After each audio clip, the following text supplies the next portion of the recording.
আশা করি সবাই ভালো আছেন। স্বাস্থ্য শিক্ষা, হেলথ এডুকেশন বাংলাদেশে চিকিৎসা ব্যবস্থাপনায় সবচেয়ে নাজুক, সবচেয়ে খারাপ অবস্থায় যেটা আছে সেটা হলো সেই স্বাস্থ্য শিক্ষা। তো স্বাস্থ্য শিক্ষা জিনিসটা কি, খুব তাত্ত্বিকভাবে সংজ্ঞায়িত করছি না আমি, খুব সাধারণ কথায় যদি বলি, একটা রোগ হওয়া থেকে শুরু করে রোগ থেকে মুক্তি লাভ করা, এই সামগ্রিক প্রক্রিয়ার সাথে একটা স্বাস্থ্য তথ্যগত বিষয় থাকে, সেইটার নাম হলো স্বাস্থ্য শিক্ষা। অর্থাৎ স্বাস্থ্য শিক্ষা আপনাকে রোগ প্রতিরোধ কিভাবে করা যায় সেটা যেমন শেখাবে, রোগ থেকে কিভাবে ভালোভাবে রিকাভারি অর্থাৎ রোগ মুক্তি ঘটে সেটা আপনাকে শেখাবে, এবং তারপরে গিয়ে আবার যেন ওই রোগটা আপনার না হয় সেটাও আপনাকে শেখাবে। এই পুরো জিনিসটাই হলো স্বাস্থ্য শিক্ষা। তো আমরা সাধারণত কেউ অসুস্থ হলে পরে ডাক্তারের কাছে যাই, এবং আমরা এই আশা করি যে ডাক্তারবাবুর কাছে গেলাম, তিনি ঘস করে খসখস করে আপনাদের ভাষায় যে কিছু ওষুধ লিখে দেবে, ওগুলো খাবো এবং ভালো হয়ে যাব, এবং চিরতরে ভালো হয়ে যাব, আর কখনোই ওই রোগটা হবে না। এটাই আমাদের আসলে সবার আশা।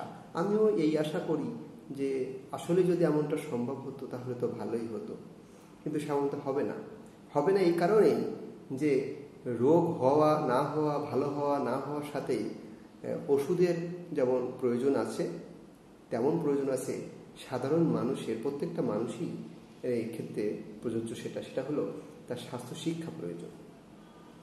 তো আজকে আমি খুব হতাশা নিয়ে এই ভিডিওটা রেকর্ড করছি। সেটা হলো এই মুহূর্তে আমরা বৃষ্টির কাছাকাছি চলে এসেছি। কয়েকদিন খুব গরম ছিল, এখন বৃষ্টি হচ্ছে ভাব হয়ে গেছে, হবে এরকম হালকা ওয়েদার। তো এখন আবার যারা একটু ব্রঙ্কিয়াল অ্যাজমা বা হাঁপানি প্রবণ রোগী, তাদের হাঁপানিটা আবার একটু বেড়ে যাচ্ছে, অথবা নতুন করে কিছু মানুষের হাঁপানি জনিত শ্বাসকষ্ট দেখা দিচ্ছে। তো আমরা যারা বিভিন্ন হসপিটালে কাজ করি, বিশেষত সরকারি হসপিটালে, তো আউটডোরে প্রচুর রুগী। আজকে আমি প্রায় 120টা বেশি রুগী অ্যাটেন্ড করতে হয়েছে আমাকে। তো সেখানে প্রায় মোর দ্যান 50%, অর্থাৎ প্রায় 50-60টা রুগী আমার শুধু আজকে এই শ্বাসকষ্ট এবং অ্যাজমাজনিত শ্বাসকষ্টই আসলে এগুলো। এদের মধ্যে বেশিরভাগই কখনো শ্বাসকষ্টজনিত কোনো ওষুধ কখনো খাননি, তেমন একটা খেলেও খুব একটা মনে করার মতো না, তারা বলতে পারেন না। তো এদের মধ্যে একটা বড় অংশ আছে যাদের ক্ষেত্রে আসলে চিকিৎসার অংশ হিসেবে ইনহেলার লাগবে। এইভাবে চাপ দিয়ে নিতে হয়, যেটা ইনহেলার বলে। তো আমি আজকে বলছি আসলে স্বাস্থ্য শিক্ষা জিনিসটা কি। তো কয়েকটা রুগীকে আমি প্রয়োজনের তাগিদেই ইনহেলার লিখে দিলাম এবং বললাম যে এই ইনহেলার নিতে হবে আপনাকে। তো অনেকেই যেন আকাশ থেকে পড়লেন, কি আমাকে ইনহেলার নিতে হবে? না, ইনহেলার নিতে হবে না, কারণ আমার অত খারাপ রোগ হয়নি। মানে উনি ডাক্তারকে ঠিক বিশ্বাস করে পারছে না, অথবা ডাক্তারের কম্পিটেন্সি, ডাক্তারের শিক্ষাগত যোগ্যতা নিয়ে রোগীর মধ্যে একটা সন্দেহ দানা বেঁধে যাচ্ছে।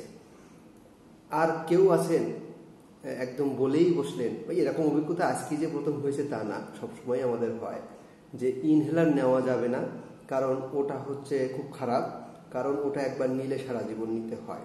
এরকম বহুবিধ কথাবার্তা, এগুলো শুনে অভ্যস্ত। কিন্তু আজকে বোধহয় একটু বেশি আমার অভিজ্ঞতাটা কাজে লাগলো না, কারণ মানুষের মধ্যে এই ধরনের ইগনোরেন্স, এই ধরনের অজ্ঞানতা বলবো যে সেটা আসলে হতাশাজনক। আপনার যখন কিনা হাঁপানি বা ব্রঙ্কিয়াল অ্যাজমা হয়েছে বলা হচ্ছে, তখন সেই ব্রঙ্কিয়াল অ্যাজমার চিকিৎসা কি সেটা কিন্তু আপনার ডাক্তারই ভালো জানেন। তো সেইটা আমরা ব্রঙ্কিয়াল অ্যাজমা গাইডলাইন পড়ি, প্রতিদিন পড়ি, সবসময় পড়ি। ইভেন আজকে যখন আমি এই ভিডিওটা রেকর্ড করছি, গতকালকে অ্যাজমা দিবস গিয়েছে এবং গতকালকেও একবার আমরা অ্যাজমার যে আন্তর্জাতিক গাইডলাইন জিআইএল জিনা গাইডলাইন সেটাও একটু দেখতেছিলাম। আমরা প্রতিনিয়তই সবসময় এগুলো দেখতেই থাকি।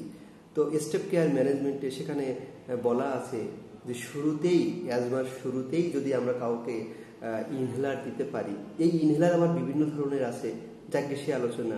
তো বলা হচ্ছে এটাই যে যদি আমি শুরুতেই ইনহেলার দিতে পারি তাহলে তার অ্যাজমা অ্যাটাক, মানে বছরে যে মাঝে মাঝে 1-2-3 বার করে অ্যাজমা অ্যাটাকটা বেড়ে যায়, এই অ্যাজমা অ্যাটাকটা কমে যাবে, প্লাস তার লাইফস্টাইলটা ইমপ্রুভ হবে, মানে তার কোয়ালিটি অফ লাইফটা এনশিওর হবে। তার বারবার হসপিটালে আসা লাগবে না এবং তার অ্যাজমা রিলেটেড ডেথ, হঠাৎ করে অ্যাজমা রোগীরা বিভিন্ন কারণে মারা যেতে পারে, সেই ধরনের মৃত্যু ঝুঁকি কমায় ইত্যাদি ইত্যাদি কথাবার্তা। তো মূল কথা হলো এটাই যে অ্যাজমার চিকিৎসা কি সেটা তো ডাক্তার জানেন। তো যদি ডাক্তার মনে করেন যে আপনাকে ইনহেলারটা নিতে হবে তাহলে সেটা আপনাকে নিতে হবে, নেওয়া উচিত। তো এটা একটা স্বাস্থ্য শিক্ষার অংশ বলবো আসলে। এখন পরের প্রশ্নটা হলো ইনহেলারটা কিভাবে নিতে হয়, সেটা আজকে আমি আর বলছি না, পরে কখনো কোনো ভিডিওতে সম্ভব হলে বলবো। যে ইনহেলার তো আমি দিয়ে দিলাম, কিন্তু কয়জন মানুষ যে ইনহেলার নিতে পারবে, আজকে আমি যাদেরকে দিয়েছি কয়জন মানুষ যে নিতে পারবে এটা নিয়ে সন্দেহ আছে। কিন্তু আসলে এরকম একটা আউটডোরে বসে প্রত্যেকটা মানুষকে জনে জনে কিভাবে ইনহেলার নিতে হয় সেটা বোঝানো আসলেই অসম্ভব। তো ইনহেলার কিভাবে নিতে হয় সেটাও একটা স্বাস্থ্য শিক্ষার অংশ।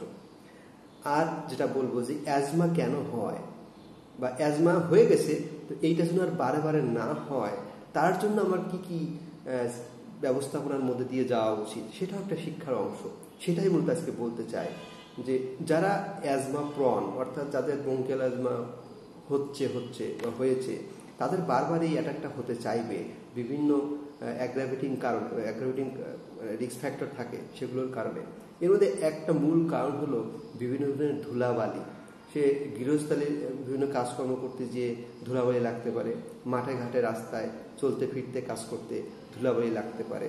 তারপরে এখন কিছুদিন আগে গরমের ধান উঠলো বাড়িতে, তো এই গরমের ধান কাটতে যেয়ে, ধান ছাড়তে যেয়ে, ধান তুলতে যেয়ে, ফেলতে যেয়ে বিভিন্ন ধরনের ধুলাবালি লাগে, সেখান থেকেও অ্যাজমা হয়। আরেকটা আছে ফুড অ্যালার্জি, সেখান থেকেও এটা আসতে পারে। কিছু ড্রাগের কারণেও, মানে অন্য কোনো কারণে আপনি একটা ওষুধ খাচ্ছেন, সেই ওষুধের কারণেও আপনার ব্রঙ্কিয়াল অ্যাজমা হতে পারে। আরেকটা আছে কোনো কারণ অনেক সময় পাওয়া যায় না, সেটা তো হতে পারে। তাহলে ব্রঙ্কিয়াল অ্যাজমা হয়ে গেছে, এইটা বারবার যেন না হয় সেইটা কিভাবে করা যায়, তার জন্য আমার চোখ কান নাক সব কিছু খুলে রাখা দরকার, জানা দরকার, বোঝা দরকার যে কি স্বাস্থ্য তথ্য, কি হেলথ এডুকেশন আমার নেওয়া উচিত।